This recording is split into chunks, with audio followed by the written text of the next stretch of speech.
Ladies and gentlemen, welcome back. So, after some discussion on Discord, somebody gave me the idea to use instead of using positive negative numbers at the steps of positively 1 and negatively 10,000 and then splitting that up with some basic math, I could instead also use the upper and lower, the upper 16 bits for say unloading trains and the lower 16 bits of the 32 bits that the Factorio integers have for the loading trains. So if you're not familiar with the binary system, basically here I've used the standard Windows calculator, right? You go into programmer mode and you click until you have D word. You click on this button over here, which puts you in the bit channel here. And as you can see here, I have 32 bits, 16 at the bottom, 16 at the top, and I will be using this for either the loading or unloading trains, and this the upper 16 bits for the second set. The advantage is that I have a whole lot more trains available. So if you go over here, we can see 32,000, right? If I turn all these bits on,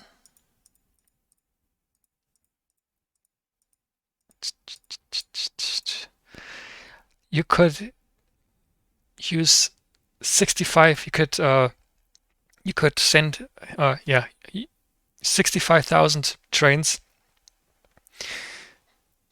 times 2, because it's both loading and unloading, right? They're separate, so 65,000 trains times 2. That's how many trains you would have available by using 16 bits.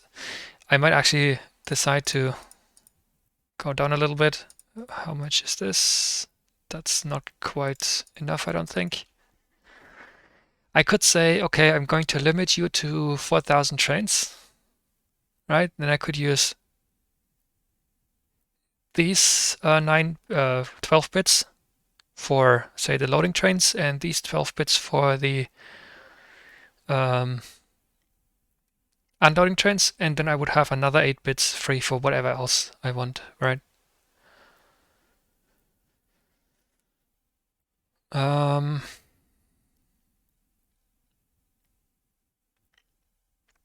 I think that's enough theory. I'm actually just straight up going to use all the bits here, I think, and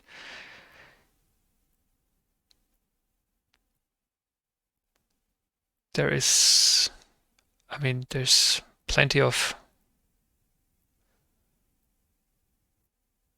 yeah, should be fine. Okay. So how does this look? I need a number which is, let's say,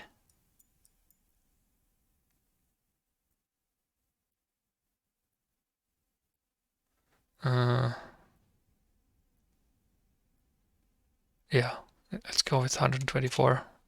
Doesn't really make a difference here. So this is basically the global information on the network. This is on the green wire, and I need to split that up into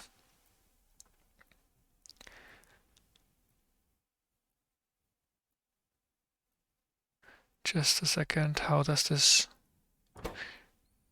Actually, I need much higher numbers. So more than 65,000. Let's just go with that. That should work. 124,000.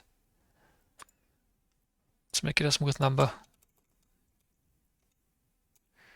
So, okay. How do I decode this then? Let's see.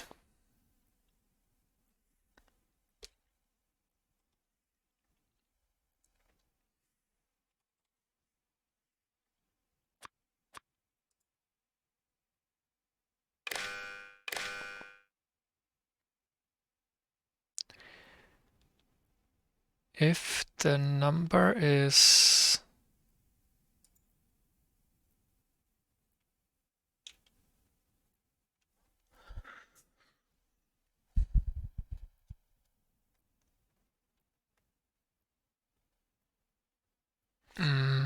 couple ideas. Just move this over to the other screen.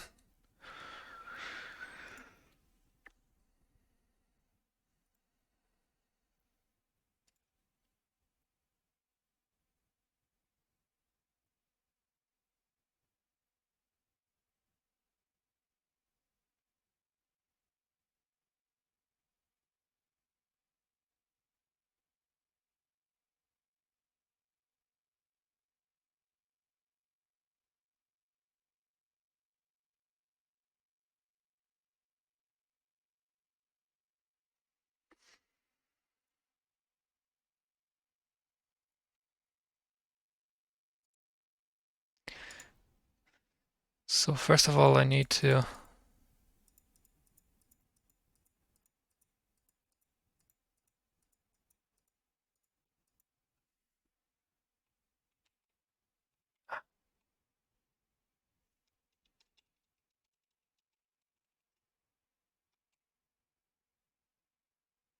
no. Is there a way that I can just turn all of them over? Nope, apparently not. Dang it. Should be just... There we go.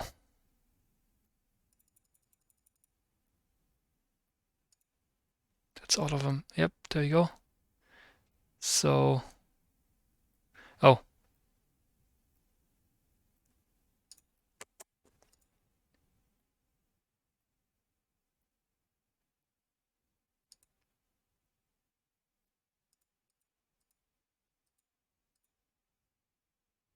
Yeah, because it's a signed integer. So this is basically copy. So the first thing I need to do is split what's coming in, I think. And for that I want to... Where am I? Here. Each and the highest positive number.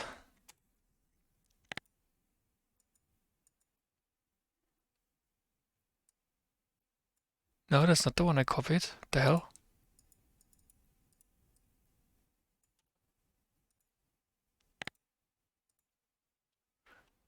Yeah, it's exactly the same. Okay. Output that.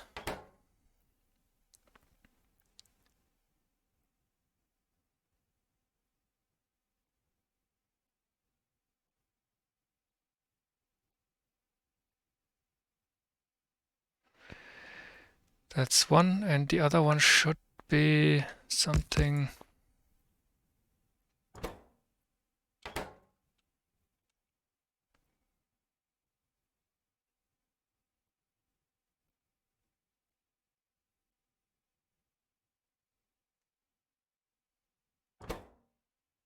Yeah, I believe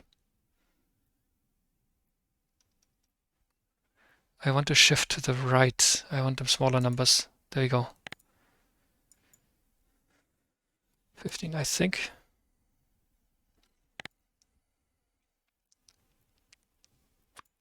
Each.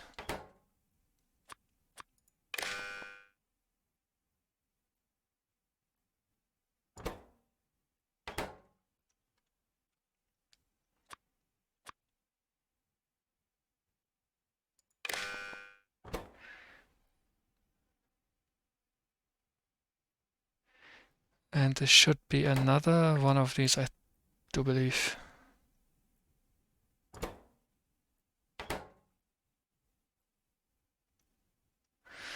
How do I... So...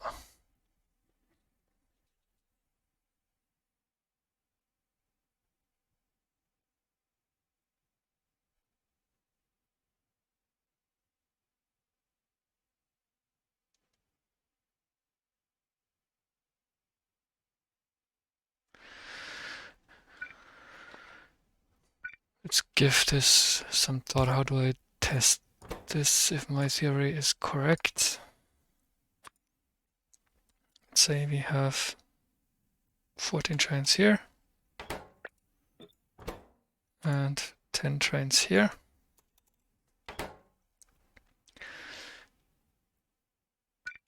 This side is the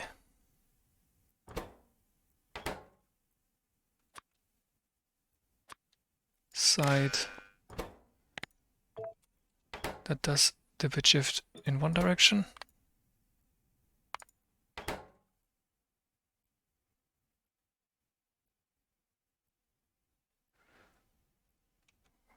Let's test that here.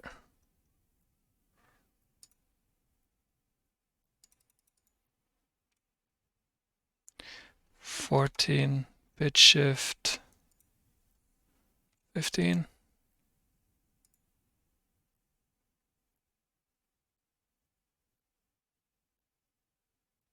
Right.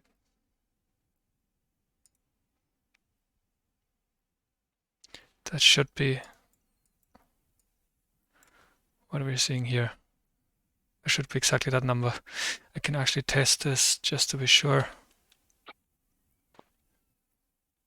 Let's move you and let's add you.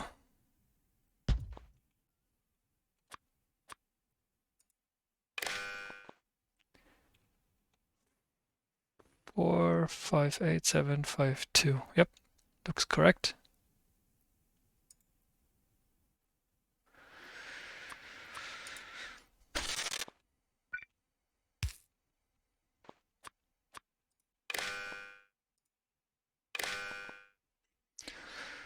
And this is just simply straight up.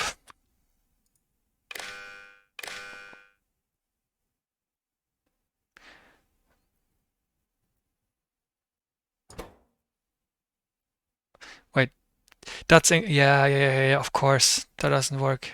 I need, yeah, of course.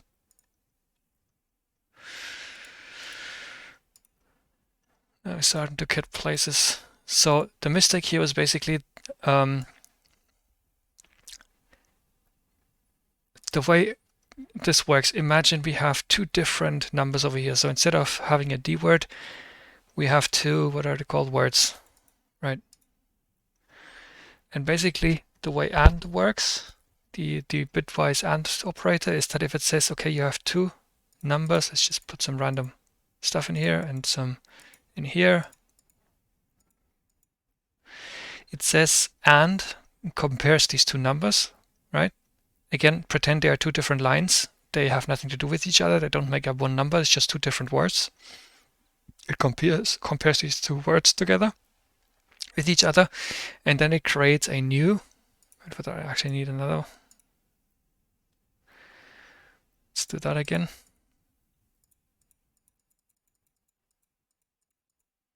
It compares these two words to each other and creates another word based on the AND operation, which is here. So 1 and 1, because both are active, both bits here are active, this gets a 1. 1 and 0 is not the same, so it just stays 0. 1, 1 again, this is the same, both 1, therefore it gets 1. 0, 0, 0, 0, 1, 1, and the same through, right? So that's basically your new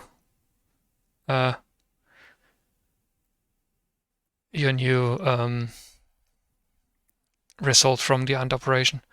Now the problem was that I basically wanted to split this D word up into two separate channels, into two different words, right? By masking out masking out the upper half, by leaving the upper half, the upper bits, the upper 16 bits at 0 and the lower bits all at 1. Right, just like this. It would then compare these and say, okay, it compares the next. Damn, this is complicated to explain.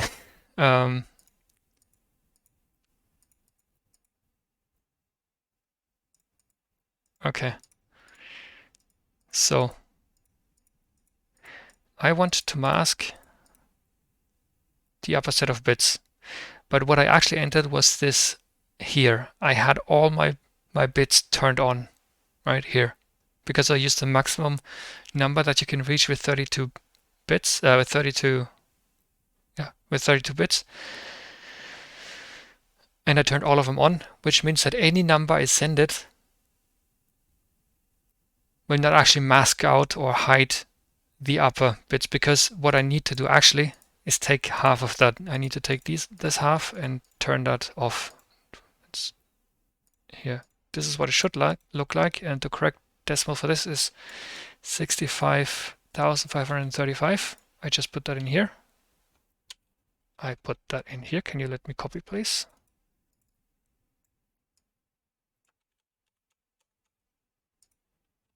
No?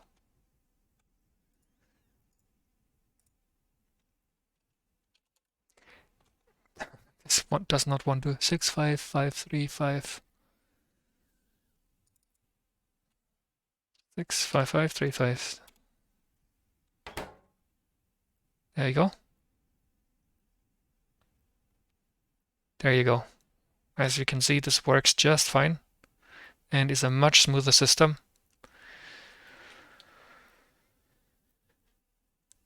Than anything else I did over here. And it should also simplify. Actually, not that much.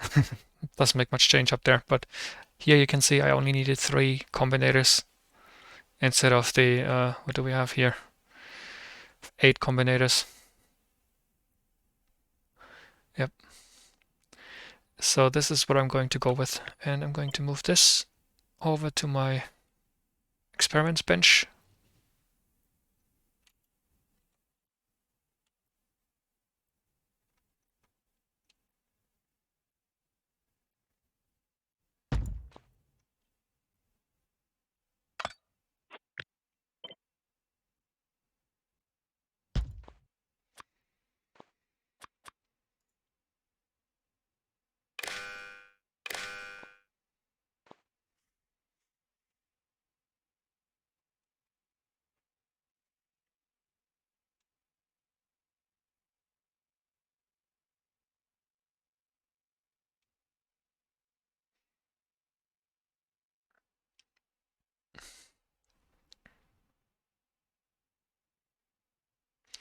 No, I don't think. Literally just going to pop this here as is. And give this one some kind of number. Let's give it a minus. There. Should work.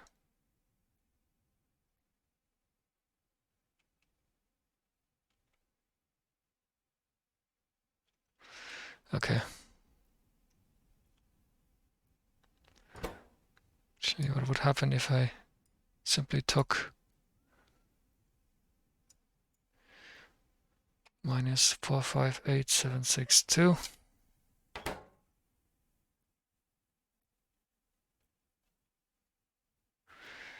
No. Okay, let's just compute this real quick.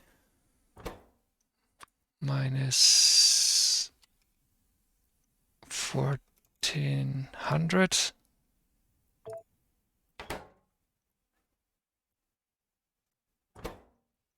Plus 10.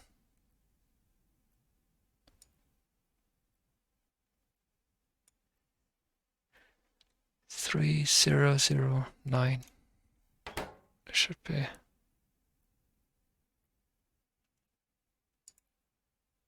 Am I? Must have. Oh, of course.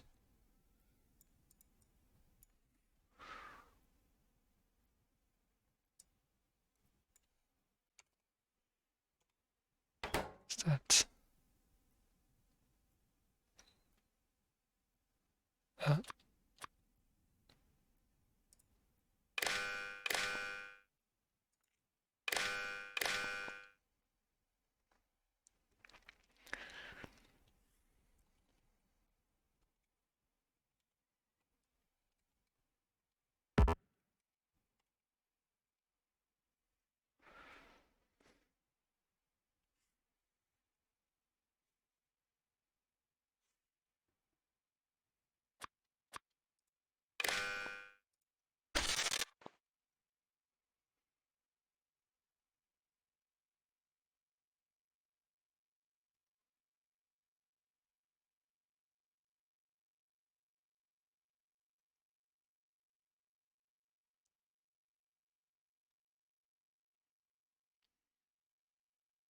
10, 13, 10, 14. There's actually some.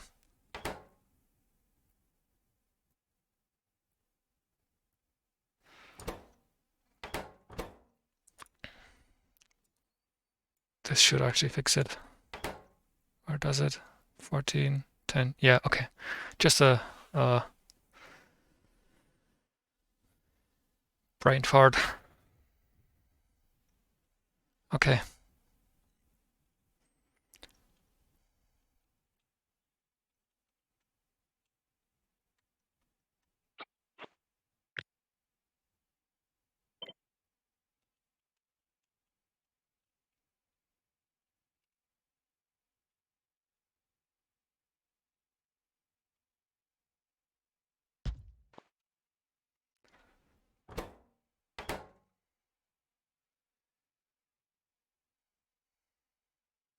What was this about? Yeah, just, okay. I can delete this.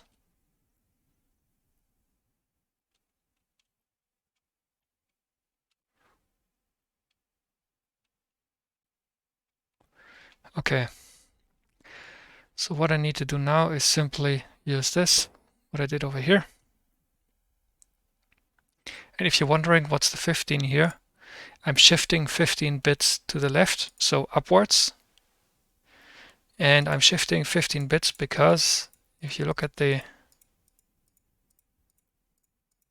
I'm already on the first bit here. So by shifting 15 bits, 1, 2, 3, 4, 5, 1, 2, 3, 4, 5, 1, 2, 4, 5. Am I making a logical mistake? Do I need to shift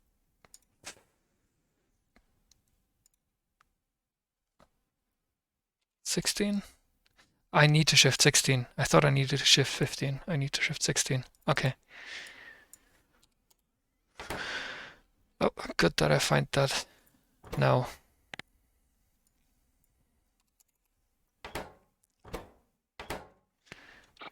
And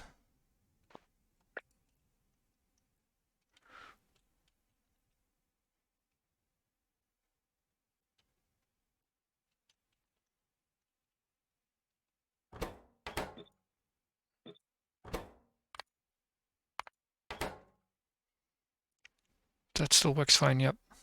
Okay.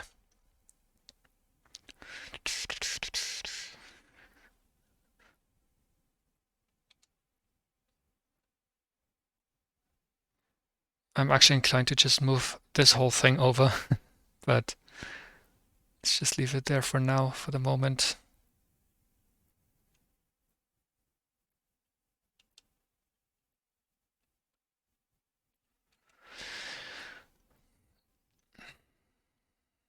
Yeah, whatever.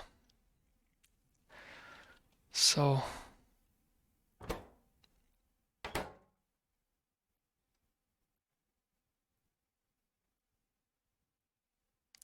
this is just straight up the payout with no shift at all. And this instead.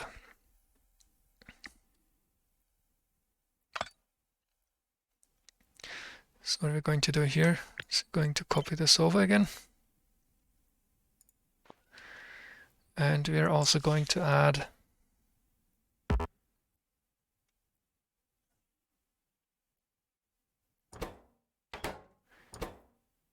I actually think I need these now because we're always positive anyway. Or do I need it for the filter? Yeah, okay, I want it for the filter.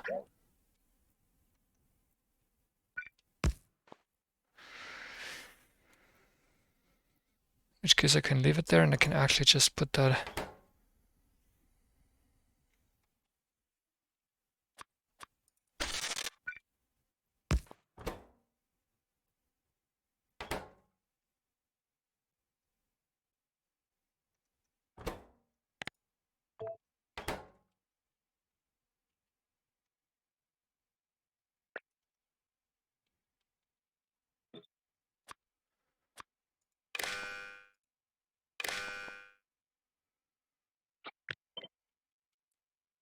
looks a bit strange, but hey, it's combinators. Can't always make it look nice. This takes the value as is. And if I now feed that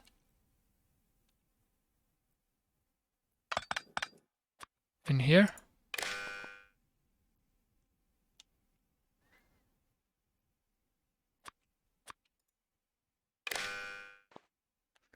we should theoretically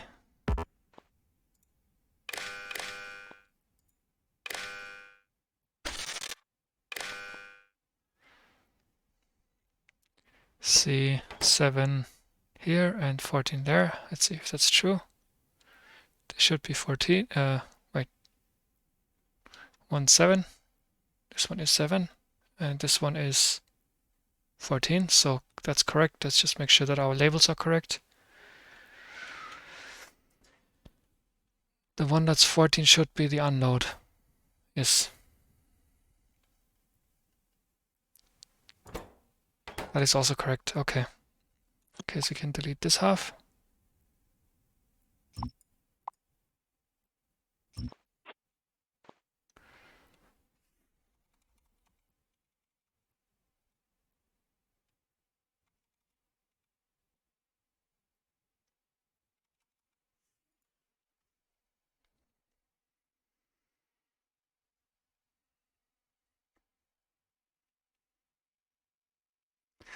Okay. That should do it for the coding and decoding. Now, once I have that in there, I need to differentiate in the stations what train does what. So what's for loading, what's for unloading, and then I need to devise a system that unlocks or sends a dispatch signal. So what I'm going to do, so I'm going to use this circuit condition here to dispatch trains accordingly. So in this case, that would be 14 trains.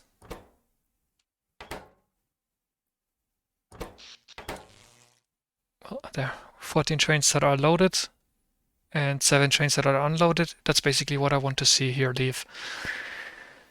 What this is going to do, or going to mean, is that the train yard will fill up with trains that are loaded, and every unloaded train will basically automatically sent to a pickup location, and they will stay there until they're loaded up, come back to the train yard and simply wait until they're needed. Ideally, I'd have no unfilled trains in here unless my load stations are running low.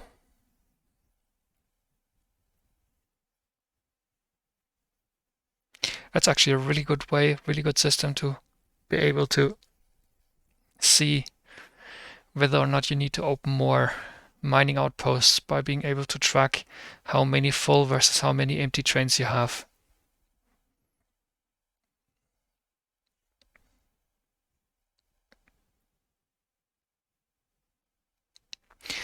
Again, the downside is, of course, that I am forcing trains to move into the stacker between deliveries,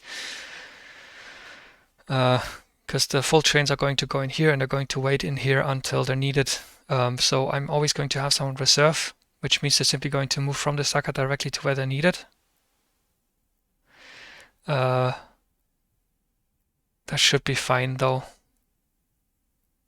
At least this way the travel times are also going to be very predictable. You know, if you have a completely decentralized system, there's always eventually you run into issues where trains just take longer and longer to actually travel from mining outposts to the unloading stations.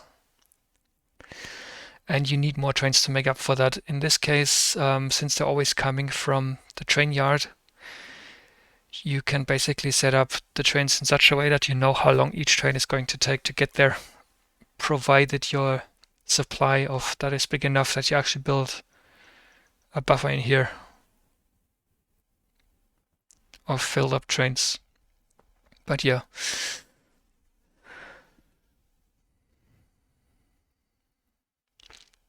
I also want to see if I can make the system in such a way that I can actually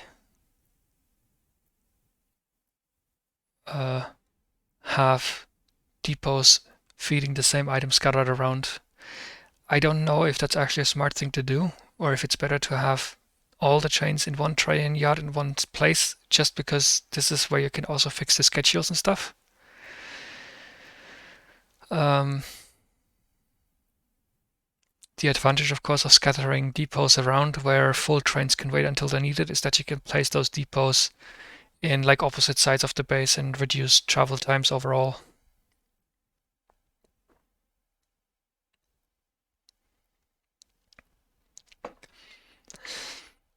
And if you remember from the experiments I did at the start of this playlist, the game always tries to look for the shortest path. So if, let's say, a train is needed here and I have a depot here and a depot here, it will always first look for trains that can go here from this train yard before it looks for the further train yard. Unless, of course, I do some wizardry with close rail signals and path penalties, but not planning on that.